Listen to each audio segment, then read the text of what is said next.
For more on all of this tonight, let's turn to Jim Jatras, former U.S. diplomat. Jim, good to have you with us tonight. Gosh, there's a lot to unpack here. Let's start first with the downing of the Syrian jet and the reaction from Russia on the deconfliction communication. What do you make of this? How important is this? How important is this development? Well, the first word that comes to mind, Ed, is wow. I think somebody hit the fast forward button here with all these things happening. And remember, too, we had an incident today directly between Iran and Saudi Arabia in the Persian Gulf.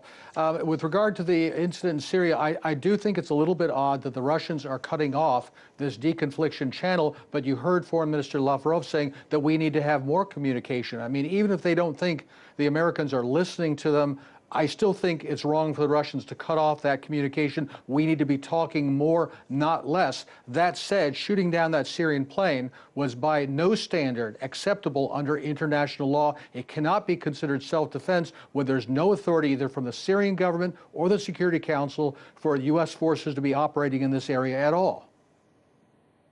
Does this unfold in front of the American public and the world what the actual Trump policy is going to be in Syria? Is this a shift? No, I don't think so. To start with, if anybody can figure out what the actual Trump policy in Syria is, I'd love to hear it. We hear there's reports in the media that there are unspecified civilians at the White House, at the NSC, who want to dig in deeper to Syria, people at the Pentagon who are resisting it. It's unclear. Is our goal to fight Daesh? Is it still to overthrow Assad? Is it to block the Iranians? If anybody has a clue as to what the coherent goals of a coherent policy are, I'd love to hear them. Well, if they're willing to take down Syrian jets once, what would stop them again?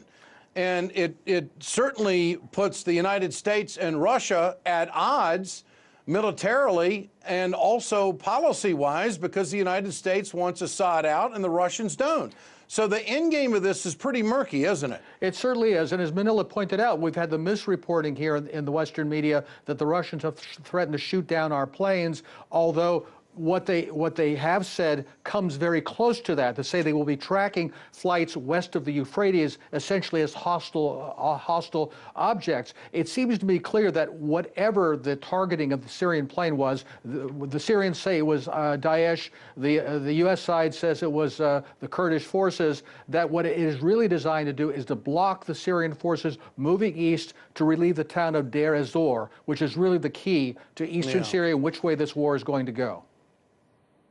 And Jim, what about the military action taken by the Iranians? For the first time in 3 decades, they fire missiles, they take military action. Was this just retaliation, or is this a new engagement by Iran? I think it was partly retaliation for the terrorist attack we saw in Tehran, for which ISIS claimed the responsibility, and Tehran accused the Saudis of being behind.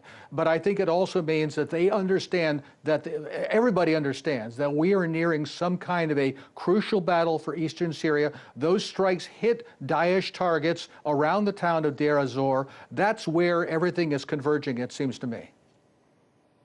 And your thoughts on the Qatar response to the embargo and the position of the surrounding countries?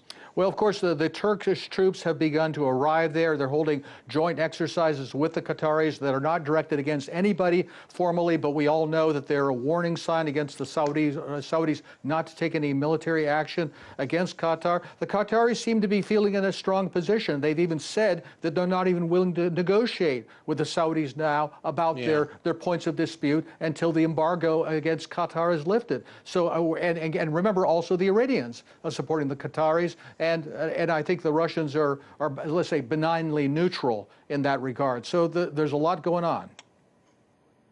Jim Jatras, always a pleasure. Good to have you with us tonight. Thank you. Thanks so much for your expertise.